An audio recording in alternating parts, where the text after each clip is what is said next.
Good morning, नमस्कार। आप सभी का ग्रेविटी पॉइंट में स्वागत है। चैनल को सब्सक्राइब, लाइक एवं शेयर करने के लिए आप सभी का धन्यवाद। मैं सुरेश धर दुबे भूगोल की प्रैक्टिस श्रृंखला के चौथे एपिसोड के साथ उपस्थित हूं।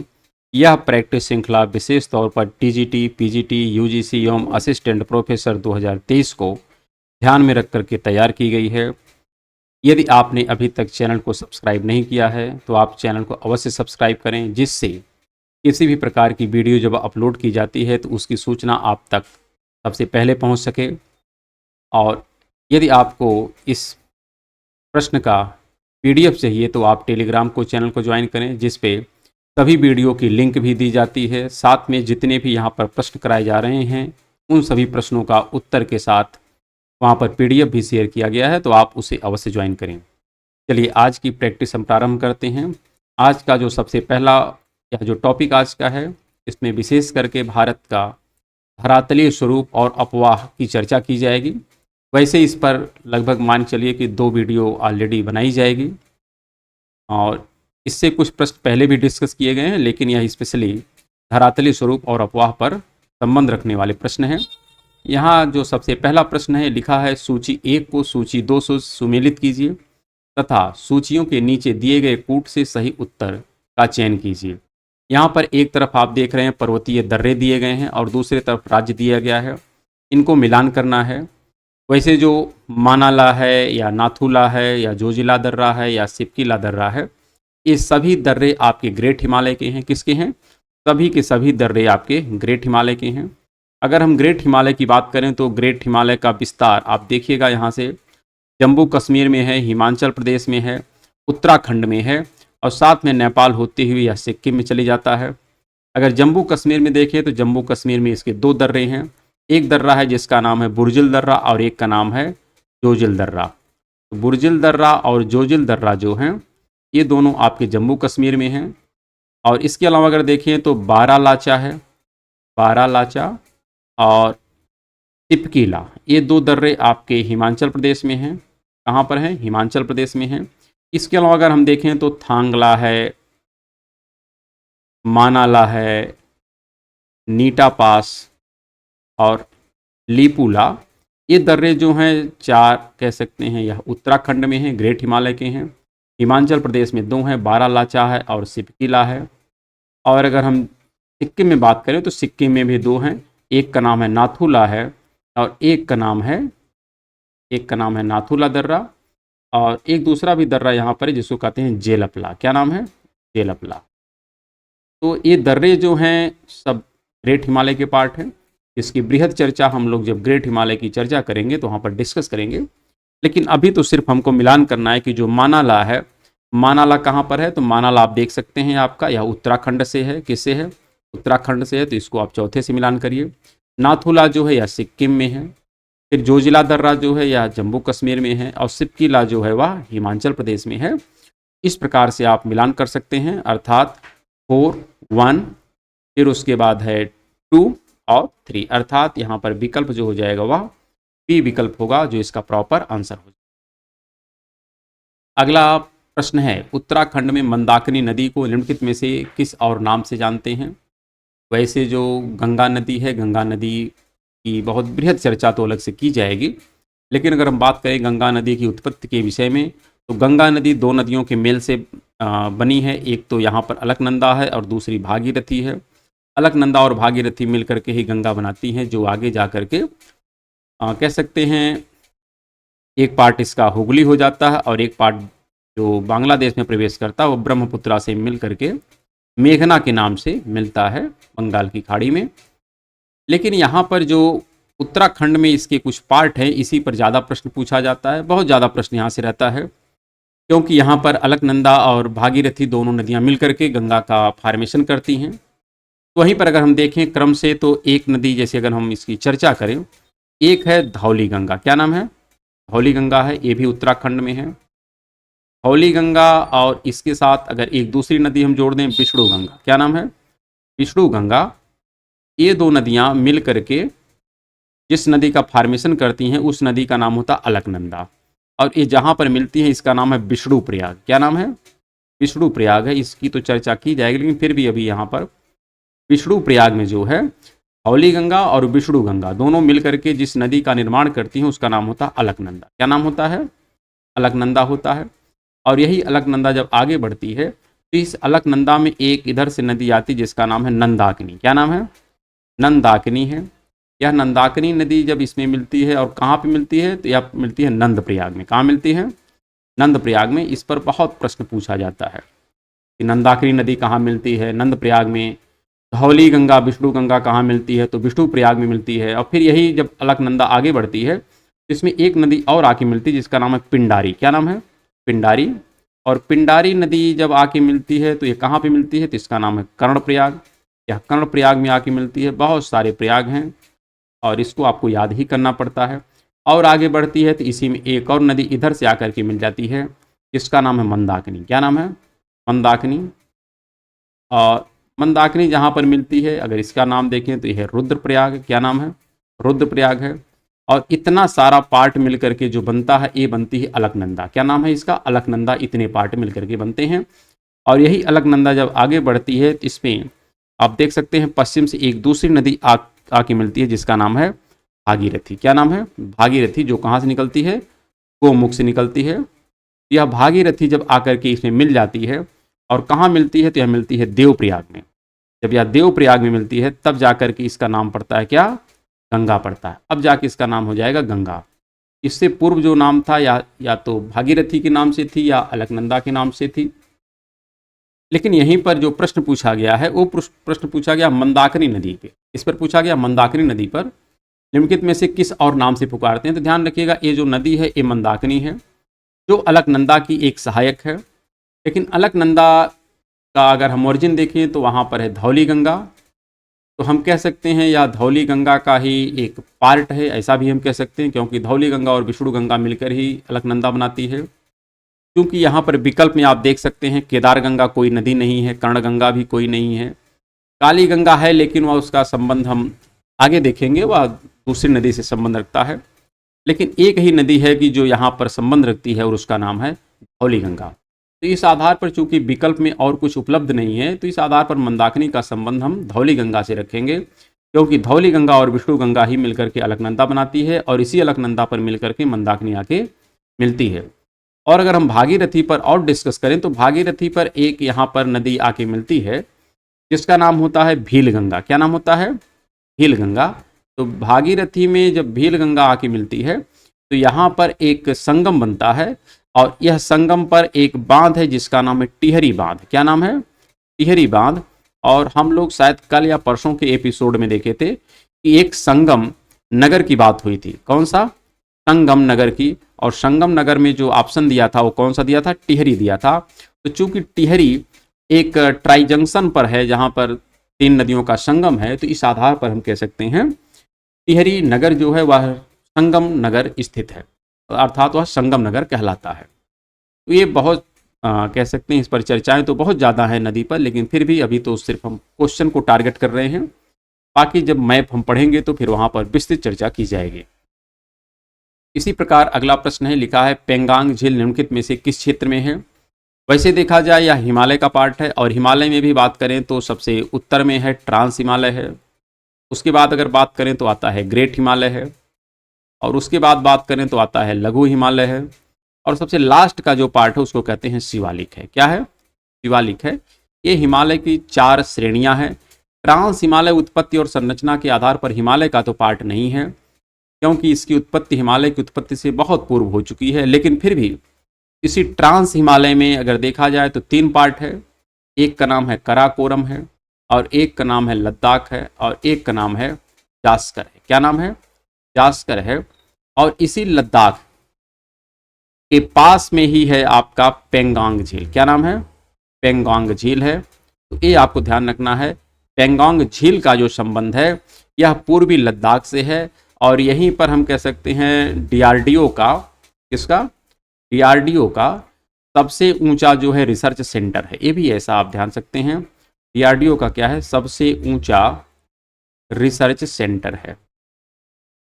तो इस आधार पर भी प्रश्न यहाँ से बन सकता था, लेकिन चूंकि यहाँ पर कह सकते हैं कि पेंगोंग है। पेंगोंग इसीलिए यहाँ पर पूछा गया क्योंकि यह डीआरडीओ का सबसे ऊंचा रिसर्च सेंटर है। तो इस आधार पर इस प्रश्न को आप देख सकते हैं।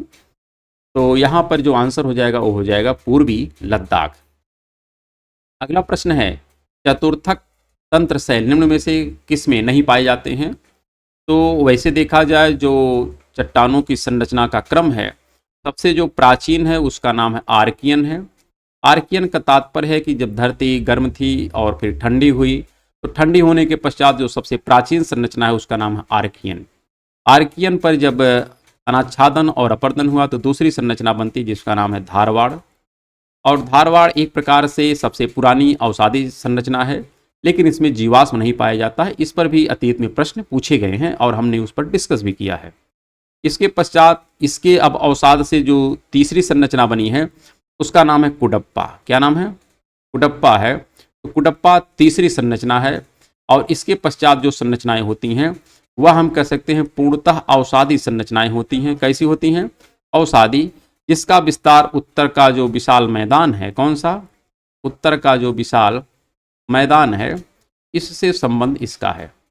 उत्तर का जो विशाल मैदान है यह पूरी तरीके से चतुर्थक श्रेणी में आता है, क्योंकि यहाँ पर अब चट्टान जैसी कोई संरचना मिलती नहीं है, सब कुछ यहाँ पर अवसाद ही है। तो पूछा है कि निम्न में से किस में नहीं पाए जाते हैं। तो आप देख सकते हैं जो कर्नाटक है, एक कर्नाटक पूरी तरीके से प्रायद्वीपीय भारत का है और प्रायद्वीप में जो पाए जाने वाले सेक्शन हैं ज़्यादातर या तो ए आर्कियन है, या तो धारवाड़ है, या तो कुडप्पा है।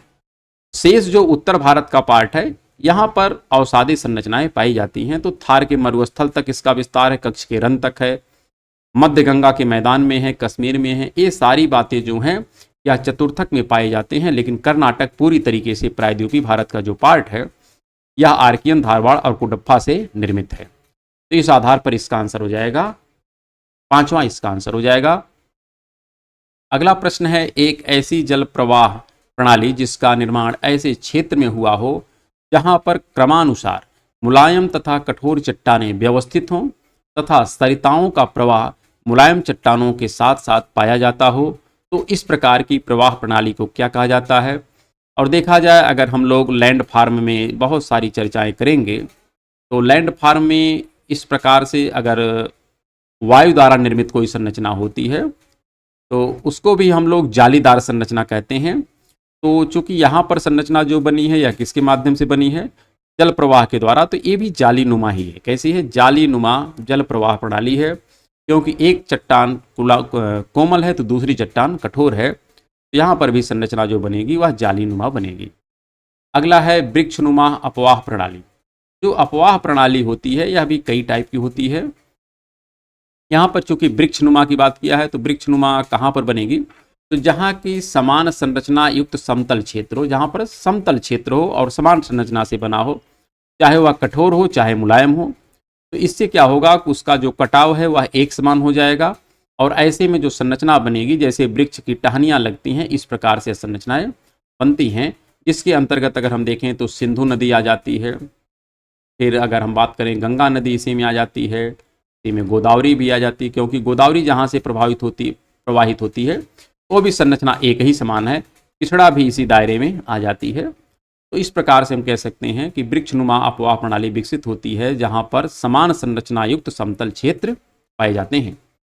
अगला प्रश्न है, निम्नलिखित में से कौन सी नदी भ्रंश घाटी से प्रवाहित होती है? अब यहाँ पर भ्रंश घाटी से जो प्रवाहित होने वाली नदी है, एक नदी तो आपकी नर्मदा है और दूसरी नदी ताप्ती है, जो ज़्यादा प्रश्न यहीं से पूछे जाते हैं। वैसे तो देखा जाए जो ब्रह्मपुत्रा है ये भी भ्रंश घाटी से ही बहती है, और इतना ही नहीं, फिर यहाँ पर आप जो सोन नदी है ये भी भ्रंश घाटी से है। मतलब यहाँ पर भी भ्रंश है, ये सब भ्रंश ही हैं, लेकिन ज़्यादातर जो प्रश्न पूछे जाते हैं वो नर्मदा और ताप्ती से ही पूछे जाते हैं, क्योंकि नर्मदा और ताप्ती पूर्ण रूप से भ्रंश घाटी में बहने के साथ साथ इसका जो अपवाह है, अपवाह ढाल के विपरीत है। क्योंकि ढाल जो है इसका, जहाँ से इसका उद्गम हुआ है, ढाल तो इधर है, लेकिन फिर भी यह इस तरफ इसलिए जा रही है क्योंकि भ्रंश घाटी से बह रही है, इसलिए यहाँ से प्रश्न पूछे जाते हैं। तो इस पूछे गए प्रश्न का उत्तर हो जाएगा ताप्ती नदी, जो भ्रंश घाटी से होकर के प्रवाहित होती है। अगला प्रश्न है, नदी घाटी जो क्षेत्र के सामान्य ढाल के लंबवत विकसित होती है उसे हम क्या कहते हैं? तो सामान्य ढाल के लंबवत जो विकसित होने वाली संरचना है, अगर हम इसके बात करें, लंबवत का तात्पर्य यहाँ पर है कि जैसे मान लेते हैं कोई ढाल है, ढाल के ही या एक प्रकार से लंबवत चल रही है, तो यहाँ पर हम इसको अनुवर्ती घाटी कहते हैं। क्या कहते हैं? अनुवर्ती घाटी कहते हैं। इस पर तो बहुत बृहद चर्चा हम लोग करेंगे ही कालांतर में, लेकिन अभी तो सिंपल हम ये मान के चलते हैं कि मान लेते हैं कोई यहाँ पर एक पर्वतीय संरचना है और यहाँ पर अगर नदी इस अनुसार चल रही है ढाल के अनुरूप, तो इसको हम कहते हैं क्रमवर्ती। चूंकि नदियों का जो वर्गीकरण है दो प्रकार से है, अगर ढाल के अनुरूप है तो उसको कहते हैं क्रमवर्ती। क्या कहते हैं? क्रमवर्ती अगर ढाल के अनुरूप है, और ढाल के अगर प्रतिकूल है तो उसको कहते हैं आक्रमवर्ती। क्या कहते हैं? आक्रमवर्ती। ये ढाल के प्रतिकूल है और ये ढाल के अनुकूल है। तो यह अनुकूल है और यह प्रतिकूल है, लेकिन फिर भी ये अनुकूल में भी कई पार्ट हैं। तो जैसे एक नदी एकदम ढाल के इस तरह से बह रही है तो इसको कहते हैं अनुवर्ती। क्या कहते हैं? अनुवर्ती। लेकिन यहीं पर जब आप और थोड़ा सा आगे बढ़ते हैं तो यहाँ पर कुछ संरचनाएं आपको मिलती हैं कि जो इसके, अब जैसे मान लीजिए इसमें कोई एक सहायक नदी ऐसे आके मिलती है इस प्रकार से, या इस प्रकार से कोई आके एक सहायक नदी मिलती है, तो इसको नाम देते हैं सबसिक्वेंट। क्या नाम देते हैं? तो कहते हैं सबसिक्वेंट नदी। सबसिक्वेंट का तात्पर्य यहाँ पर होता है परवर्ती। क्या नाम होता है? परवर्ती नदी है, इसको परवर्ती कहते हैं। और एक होता है कि इसी में मान लेते हैं नीचे से कोई नदी ऐसे आके मिल जाए, और ये देख रहे हैं ये भी ढाल के अनुरूप ही है, लेकिन मुख्य धारा के क्या है?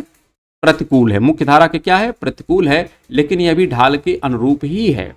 तो इसको हम जो कहते हैं, इसको कहते हैं ऑब्सिक्वेंट, और इसी को कहते हैं प्रत्यानुवर्ती। क्या कहते हैं? प्रत्यानुवर्ती नदी कहते हैं, और इसी को हम इंग्लिश में कहते हैं ऑब्सिक्वेंट। क्या कहते हैं? ऑब्सिक्वेंट। तो ये ऑब्सिक्वेंट होती है, इसी को कहते हैं प्रत्यानुवर्ती, जो मुख्य नदी के विपरीत है। मुख्य नदी के धारा के क्या है? विपरीत है, लेकिन कह सकते हैं ढाल के अनुरूप है। और इसी प्रकार अगर मान लेते हैं कि इसी नदी के समानांतर आ रही है ऊपर से कोई नदी, ऐसे अगर आके यहाँ पे मिल जाए, तो यह मुख्य धारा के देखिए अनुकूल ही है, लेकिन या इसके ट्रिब्यूटरी में आके मिलती है, तो इस प्रकार की शाखा को हम कहते हैं नवानुवर्ती। क्या कहते हैं? नवानुवर्ती शाखा कहते हैं। इस पर बहुत बृहद चर्चा आगे की जाएगी, लेकिन अभी तो चूंकि हम लोग प्रश्न पर ज़्यादा ध्यान रख रहे हैं, फिर भी इस आधार पर आप चाहें तो कुछ प्रश्नों को हम लोग आगे हल करेंगे, क्योंकि इसी पर आधारित बहुत सारे प्रश्न पूछे गए हैं। और नवानुवर्ती का जो इंग्लिश में नाम होता है, इसको कहते हैं रिकॉन्सिक्वेंट। क्या कहते हैं? रिकॉन्सिक्वेंस कहते हैं या रिसिक्वेंट कहते हैं। तो आइए अब प्रश्न को देख लेते हैं।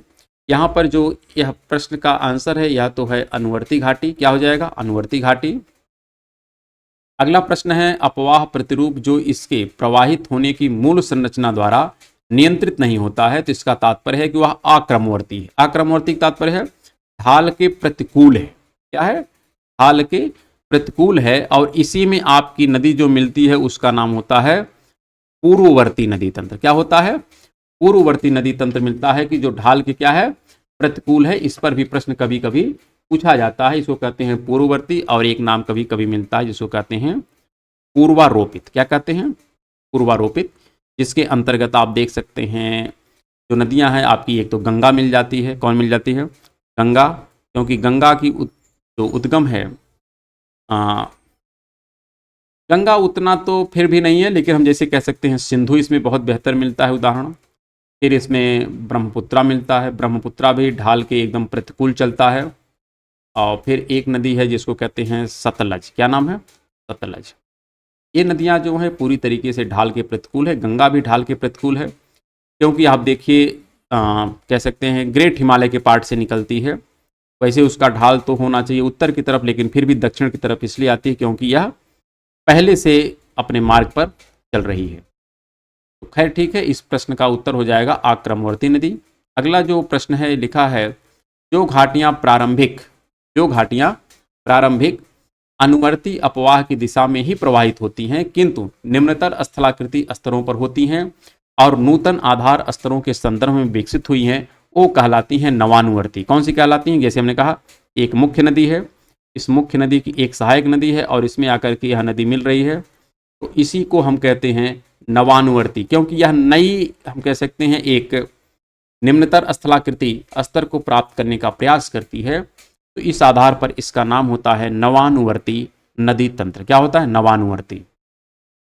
अगला है, जब कोई नदी मूल नदी की सहायक, क्या जब कोई नदी मूल नदी की सहायक नदी में गिरती है और मूल नदी के समानांतर, क्या मूल नदी के समानांतर किंतु विपरीत दिशा में बहती है, तो इसका क्या हो जाएगा आंसर? तो इस कंडीशन में आप देख सकते हैं प्रत्यानुवर्ती। आपने पहले ही देखा है कि एक मुख्य नदी है, इसकी एक सहायक नदी है और इस सहायक नदी में आकर के प्रतिकूल दिशा से मिलती, यही कह रहा है। देखिए कह रहा ना, मूल नदी के समानांतर किंतु विपरीत दिशा में बहती है, और वो भी क्या? मूल नदी की सहायक नदी में गिरती है, कह रहा है।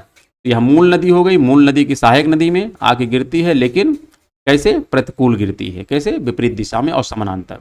इसको कहते हैं प्रत्यानुवर्ती। क्या कहते हैं? प्रत्यानुवर्ती। और इसी का अगर हम इंग्लिश में नाम दें तो इसको कहते हैं ऑब्सिक्वेंट। क्या कहते हैं? Obsequent river. अगला है परवर्ती अपवाह तंत्र। परवर्ती का तात्पर्य आप ध्यान रखिएगा कि मुख्य नदी है और मुख्य नदी के इस प्रकार से अगर यह मिलती है तो इसको कहते हैं परवर्ती अपवाह तंत्र। अर्थात यहाँ पर जो आंसर बेहतर होना चाहिए अनुवर्ती अपवाह के समकोण पर होना चाहिए, क्योंकि यह अनुवर्ती है। क्या है? यह अनुवर्ती है और अनुवर्ती के क्या है? यह समकोण पर आकर के मिलती है, तो इसी को हम कहते हैं अनुवर्ती अपवाह के समकोण पर। अर्थात इसका आंसर होना चाहिए सी। अगला प्रश्न है, ऐसी नदी घाटियों को जिनके मार्गों का नियंत्रण ऐसे कारकों द्वारा होता है जिन्हें निर्धारित नहीं किया जा सकता। जिनके मार्गों का नियंत्रण ऐसे कारकों द्वारा होता है जिसे नियंत्रित नहीं किया जा सकता है। अब देखिए यहाँ पर भी जो प्रश्न है या हमें लगता है ऊपर वाले प्रश्न की तरह ये भी है, जो एक अभी प्रश्न था, तो यहाँ पर भी आंसर हो जाएगा आक्रमवर्ती। हमें लग रहा है कि यह प्रश्न रिपीट कर गया है, क्योंकि ऊपर भी एक प्रश्न था जो इसी टाइप से था, और मूल संरचना द्वारा नियंत्रित नहीं होता है। तो ये दोनों प्रश्न एक ही प्रकार से हैं, लेकिन खैर कोई बात नहीं है, प्रश्नों की पुनरावृत्ति हुई है, फिर भी आप इसे समझ सकते हैं। बस खाली थोड़ा बहुत यहाँ पर अंतर है, लेकिन प्रश्न सेम है, एज इट इज जैसे ऊपर था।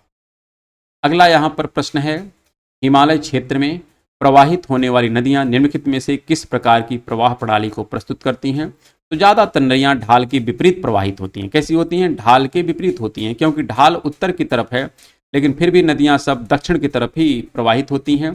तो ऐसे में इन सभी नदियों को कहते हैं पूर्ववर्ती नदियाँ। यह इसलिए हुआ क्योंकि नदियों का विकास पहले हुआ है और हिमालय का विकास बाद में हुआ है। अगर आप देखिए तो ऊपर की तरफ यूरेशिया है, नीचे की तरफ इंडिया था, और बीच में था टेथिस भूसन्नत। तो नदियाँ जो थी सब टेथिस में ही गिरती थी। कालांतर में यहाँ पर हिमालय निकला, तो जैसे जैसे हिमालय निकलता गया ये नदियाँ उनको काट करके अपने मार्ग को पूर्ववत बनाई रहीं, इसलिए इसको कहते हैं पूर्ववर्ती नदी तंत्र। ये सब हैं पूर्ववर्ती नदी तंत्र के उदाहरण, जिसमें गंगा है, ब्रह्मपुत्रा है, सिंधु है, ये सब नदियाँ उसी के उदाहरण हैं। अगला है, निम्नलिखित में से कौन सी नदी अनुवर्ती, अनुवर्ती का तात्पर्य कॉन्सिक्वेंट, ये ध्यान रखिएगा, अनुवर्ती नदी की विपरीत, विपरीत का तात्पर्य है अपोजिट डायरेक्शन में प्रवाहित होती हैं। अर्थात यह ऐसे चल रही है तो इसकी अपोजिट ऐसे, तो इसी को हम लोग क्या कहते हैं? इसी को कहते हैं ऑब्सिक्वेंट। क्या कहते हैं? ऑब्सिक्वेंट, अर्थात प्रत्यानुवर्ती नदी इसे हम कहते हैं। तो इस पूछे गए प्रश्न का आंसर हो जाएगा, हम कह सकते हैं डी। अगला प्रश्न है, नदी घाटियां जो प्रारंभिक अनुवर्ती अपवाह की समान दिशा में प्रवाहित होती हैं, परंतु आगे निचली स्थलाकृति स्थल पर नए आधार स्तरों के संदर्भ में विकसित होती हैं, ऐसी घाटियों को हम क्या करते हैं? तो ये भी आप ऊपर जैसा ही प्रश्न है, इसको भी कहते हैं नवानुवर्ती। क्या कहते हैं? नवानुवर्ती नदी तंत्र कहते हैं। कुछ ऐसे प्रश्न हैं कि जिनको आपको बार बार देखना पड़ेगा। अगला प्रश्न आप देख सकते हैं, लिखा है, निम्नलिखित में से कौन प्रायद्वीपीय भारत के पूर्वी पठार भूम्या आकारकीय प्रदेश का भाग है? तो आप देखिए यहाँ पर अगर हम बात करें तो इस प्रकार से आपको मिलता है, यहाँ पर केंद्रीय उच्च भूमि मिलता है, यहाँ पर मिलता है पूर्वी पठार, फिर यहाँ पर मिलता है इसको कहते हैं सतपुड़ा की पहाड़ी, जो केंद्रीय उच्च भूमि को प्रायद्वीपीय पठार से अलग करता है, इस प्रकार से है। और इसी पूर्वी पठार का एक भाग जो एक्सटेंशन पार्ट है उसे कहते हैं मेघालय या शिलांग रेंज कहते हैं। यह पूर्वी पठार का ही पार्ट है और पूर्वी पठार में ही आप देख सकते हैं छोटा नागपुर का पार्ट इसी में आता है। तो खैर, और एक यहाँ पर दक्षिण की पहाड़ियाँ हैं। तो इस प्रकार से प्रायद्वीपीय भारत में टोटल 5 सेक्शन होते हैं, 1 2 3 4 और एक आपका हो जाता है 5 सेक्शन टोटल यहाँ पर देखने को मिलते हैं। तो खैर यहाँ पर पूछा क्या गया है, पूर्वी पठार, ठीक, प्रायद्वीपीय भारत के पूर्वी पठार प्रदेश का भाग है। तो यहाँ पर बुंदेलखंड है, बाकी जो विंध्यन है या केंद्रीय उच्च भूमि का है, करजात भी आपका केंद्रीय उच्च भूमि का पार्ट है, और नर्मदा नदी जो घाटी है या सतपुड़ा का पार्ट है। किसका पार्ट है? सतपुड़ा का पार्ट है। लेकिन पूर्वी का जो पार्ट है वह है बुंदेलखंड उच्च भूमि है। इसकी भी बृहद चर्चा भारतीय मानचित्र में अलग से की जाएगी जब हम लोग भारतीय मानचित्र को समझेंगे। अगला प्रश्न यहाँ पर लिखा है, सूची 1 का सूची 2 से मिलान करना है। यहाँ पर भांडेर दिया है, रांची दिया है, बस्तर दिया है, शिलांग दिया है कि कौन किस राज्य से संबंध रखता है। तो शिलांग के विषय में सब लोग जानते हैं, या मेघालय में है। अगर हम बात करें बस्तर कहाँ पर है तो छत्तीसगढ़ में है। रांची कहाँ है? रांची झारखंड में है। और भांडेर कहाँ है? तो मध्य प्रदेश में है। इस अनुसार आप विकल्पों का मिलान करें, अर्थात यहाँ पर 4 हो जाएगा, मतलब ए का आप देख सकते हैं 2, फिर आप देख सकते हैं यहाँ पर 3, तो 2 3 1 4, 2 3 1 4 का तात्पर्य है आपका विकल्प हो जाएगा सी। इस प्रकार आज की यह प्रैक्टिस श्रृंखला का लास्ट प्रश्न था, इस पर हम लोगों ने जहाँ तक संभव था वहाँ तक अपने ज्ञान और अनुभव के आधार पर प्रश्नों का हमने डिस्कशन किया है। तो इस प्रैक्टिस श्रृंखला का जो नेक्स्ट एपिसोड है इस पर चर्चा हम लोग कल के क्लास में करेंगे, और कल का भी जो क्लास रहेगा वह एक प्रकार से स्थलाकृति और अपवाह पर ही चर्चा रहेगी। तो ठीक है, फिर मिला जाए कल के क्लास में। तब तक के लिए नमस्कार, धन्यवाद। चैनल को आप लोग खूब सब्सक्राइब करें, प्रमोट करें, लाइक करें कि जिससे अच्छे से अच्छा मटेरियल आप लोगों तक बहुत सहजतापूर्वक पहुंच सके। धन्यवाद।